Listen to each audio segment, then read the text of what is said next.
Habari za mchana. Habari za mchana mpendwa. Hujambo mpendwa? Mpendwa, nakusalimia. Mama, hebu kaa chini. Unamuita nani mpendwa? Samahani. Kaa chini, nitakuhudumia muda si mrefu. Samahani, sikujua kuwa natakiwa kukaa kwanza kabla sijahudumiwa. Mama, hapa ni mapokezi, kwa hiyo ukija unatakiwa kukaa, na pale nitakapokuita ndio unatakiwa kuinuka na kuja kwangu. Samahani sana mpendwa, sikuwa najua chochote kuhusu huo utaratibu. Watu maskini kwa kujiamini. Samahani mpendwa. Mama, nimeshakuambia mimi sio mpendwa wako, kwa hiyo acha kuniita hivyo. Kwani kuna shida gani nikikuita mpendwa? Wewe mama, naomba tuheshimiane. Hivi ukiniangalia ninafaa kuwa binti yako? Hapana. Vizuri, nafanana na mume wako? Hapana. Sasa kwa nini unang'ang'ania kuniita mpendwa? Samahani sana mpendwa. Habari za mchana. Salama mheshimiwa, karibu nikuhudumie. Asante. Niliona baadhi ya mali zenu mtandaoni, hivyo nimekuja kuulizia bei nione kama naweza kununua. Karibu sana mheshimiwa, uko mahali sahihi. Asante. Ngoja nikupeleke moja kwa moja kwa meneja wetu. Sawa madam.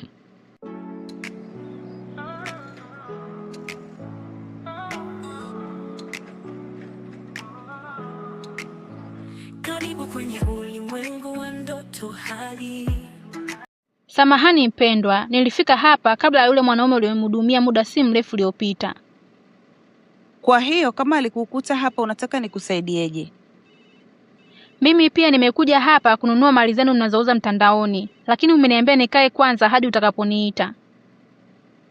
Wewe mama una majivuno sana, kwa hiyo unataka kujifananisha na yule mwanaume. Kwa taarifa yako, yule mwanaume aliyekuja baada yako ni tajiri mkubwa sana, na pia ana ushawishi mkubwa sana kwenye jamii, na amekuja hapa kununua moja ya mali zetu. Haijalishi amekuja kufanya nini, naomba utambue kuwa mimi nilikuwa wa kwanza kufika hapa na yule mwanaume amenikuta. Kwa hiyo utakuwa kunihudumia mimi kwanza na sio yeye. Sasa mama, naona unataka kunifundisha kazi yangu. Hivi unajua nimefanya kazi hapa kwa muda gani? Tafadhali usibadili mada mpendwa. Nataka kujua kwa nini umemhudumia mtu aliyenikuta na kuniacha mimi nikiwa nimekaa hapa? Au umesahau kuwa yule kijana amenikuta hapa? Sawa, nimekubali kuwa yule kijana amekukuta. Haya, niambie unataka nini? Na kwa taarifa yako, kabla hujaanza kunielezea shida yako, naomba ujue kwamba nafasi za wapishi na wafanya usafi zote zimejaa.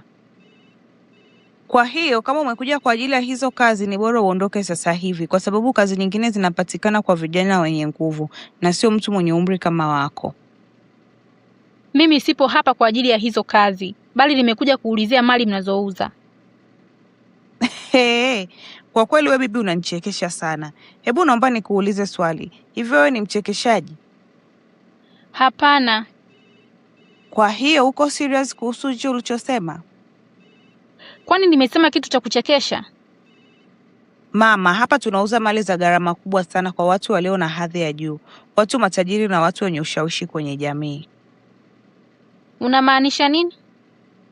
Namaanisha kwamba upo serious kweli umekuja kununua mali tunazoziuza? Ndiyo, na hicho ndicho kilichonileta hapa.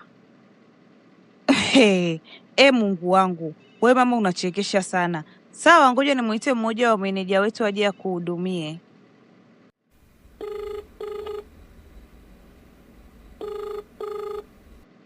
Hello Sam. Halo cha usiku, mwambie Samu aje ofisini kwangu. Kuna mwanamke amekuja hapa anataka kununua moja ya mali zetu. Tafadhali naomba uje umuhudumie. Sawa, nakuja. Mungu wangu, wewe mama umenifurahisha sana. Habari yako cha usiku? Salama bwana Sam. Huyo mama anayetaka kununua mali yuko wapi?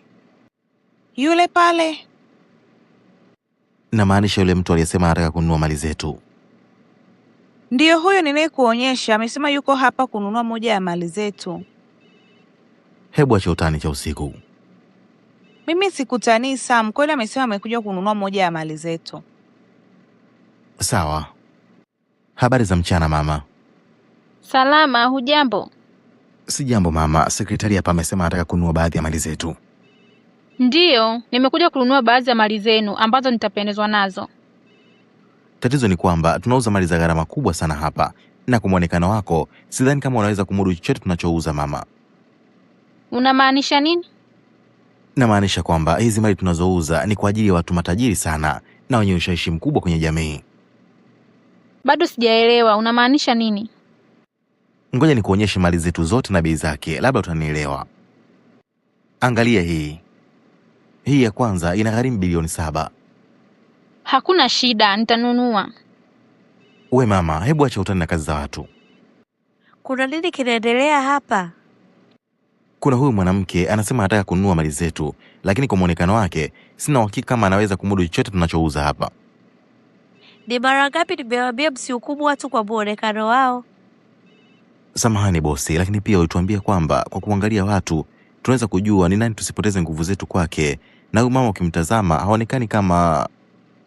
Sam, kama mteja anataka kununua mali, muoneshe mali zetu zote na gharama zake. Kama anaweza kumudu atanunua, na kama hawezi ataondoka. Tayari nimeshamuonesha bosi. Ehe, ni nani huyu alikuwa anataka kununua mali? Ni huyu bibi hapa. Samahani mama, wewe ndio unataka kununua mali? Malaika? Samahani, unamfahamu bosi wangu? Ndiyo, ninamfahamu. Madam Mona, ni wewe? Ndiyo mimi, unaendeleaje? Naendelea vizuri. Uliondoka lini kwenye ile kampuni uliokuwa unafanya kazi mwanzo? Nitakueleza kuhusu hilo baadaye. Twende kwanza ofisini kwangu. Sawa.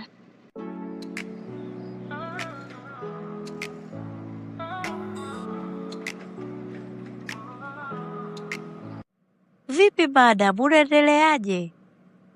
Kwa kweli namshukuru Mungu naendelea vizuri. Na wewe je? Mimi naendelea vizuri madam. Samahani, naomba dakika moja nipige simu. Hakuna shida.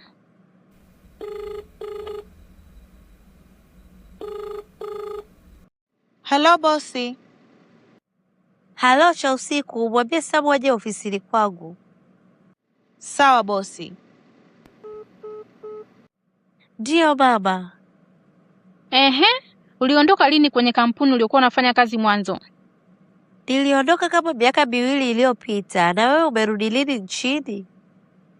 Nimerudi wiki 2 zilizopita, ila bado sijapata nafasi ya kutembelea maeneo ninayowapenda. Hiyo ni nzuri, lakini kwa kuwa sasa hivi uko hapa, nafikiri tunaweza kufanya biashara. Ni kweli kabisa. Ingia. Bosi, nimeambiwa unaniita. Ndiyo bwana Sam, tafadhali kaa chini. Ndiyo bosi. Nina habari njema kwako. Tuko karibu kusaini dili kubwa zaidi katika maisha yetu. Wow. Sasa, Madam Mona hapa anataka kununua moja ya mali zetu. Hebu upe simu hapo aone mali zetu na gharama zake. Sawa bosi. Baba, unaweza kutazama mali zetu zote hapa na kisha ufanye maamuzi kuwa unataka kununua mali ipi. Sawa. Nimependa hii ya kwanza na hii ya tatu. Bei yake ni kiasi gani? Hiyo ya kwanza ni shilingi bilioni 7 na hiyo ya pili ni shilingi bilioni 2.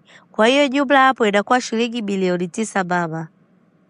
Unaweza kunipa taarifa za akaunti yenu ya benki? Ndiyo, naweza kukupa. Lakini baba, kuna changamoto kidogo. Kwa sasa kampuni yetu inapitia matatizo ya kifedha na tunafikiria kuiuza.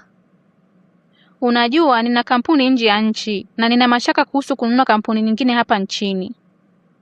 Baba, na kuhakikishia kuwa licha ya matatizo ya kifedha tulionayo kwa sasa, kampuni yetu iko katika hali nzuri sana, na kama hutojali, naweza hata kuiendesha kwa niaba yako.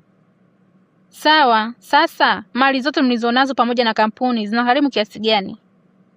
Mali zote tulizonazo pamoja na kampuni zinagharimu bilioni 120. Kama uko tayari kuniuzia kila kitu kwa shilingi bilioni 100, niko tayari kununua. Hakuna shida baba, unaweza kununua kwa bei hiyo. Hiyo ni habari njema. Nadhani tunaweza kuendelea na utaratibu wa malipo. Sawa baba. Lakini baada ya kununua hii kampuni, ningependa kufanya mabadiliko kadhaa. Chochote unachotaka kifanyiwe mabadiliko, nitakifanyia kazi haraka iwezekanavyo baba. Okay, kwanza nataka mhudumu wa mapokezi afukuzwe kazi kwa sababu ni mkorofi sana na hana adabu ya kuwasiliana na wateja. Sawa madam. Halafu pili, sikupenda jinsi Bwana Samu alivyonitendea. Kwa hiyo mhudumu wa mapokezi na Bwana Samu wanapaswa kuondoka kwenye kampuni. Madam, lakini Bwana Samu ni mmoja wa wafanyakazi wetu bora sana. Kwangu mimi yeye ni mfanyakazi wa chini kabisa kwa sababu sikupenda jinsi alivyonitendea. Madam, tafadhali naomba unisamehe. Au nakusingizia Sam? Hapana madam, hujanisingizia, ndio maana naomba unisamehe. Madam, hii ndio kazi pekee inayonisaidia kuendesha maisha yangu na kuisaidia familia yangu. Sam, matendo yako hayaruhusu wewe kubaki kwenye hii kampuni kwa sababu hii ni biashara, na kwa uwekezaji naotaka kuufanya hapa, nikiwa na wafanyakazi kama wewe, sitaweza kurudisha fedha nilizowekeza na kupata faida. Tafadhali Bwana Sam, kazi yako imeishia hapa. Kwa hiyo naomba utupishe.